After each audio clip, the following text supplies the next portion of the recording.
Hi అండి, BMR Banu గార్డెనింగ్కి స్వాగతం. ఇది మా నిమ్మ చెట్టు. ఇది విత్తనాలు వేసి పెంచిన చెట్టు అన్నమాట.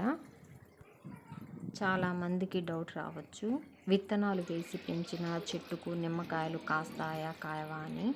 మీ డౌట్కి క్లారిటీ ఇస్తాను ఈరోజు. ఇంట్లో పెద్ద నిమ్మకాయలు ఉంటే వాటి విత్తనాలు కుండీలో వేసి పెంచాను. అది 2 సంవత్సరాలకు బాగా పెద్దదైపోయింది. కుండీలో నుంచి తీసి నేల మీద నాటాము. అయితే 5 సంవత్సరాలైనా కాయలు రాలేదు.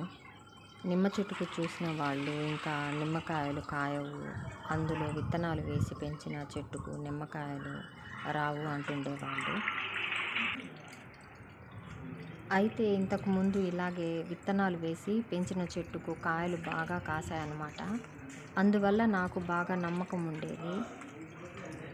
5 సంవత్సరాలు పూర్తి అయితేనే నిమ్మకాయలు చెట్టుకు కాస్తాయి. ఇది మొదటి కాపు, అందువల్ల నిమ్మకాయలు కొన్నే వచ్చాయి.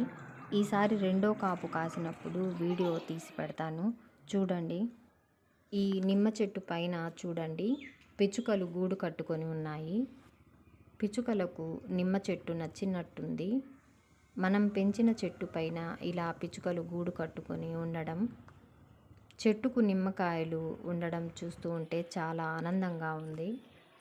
ఈ వీడియోతో చాలామందికి ఉన్న డౌట్ క్లారిటీ వచ్చిందనుకుంటున్నాను. Thank you for watching.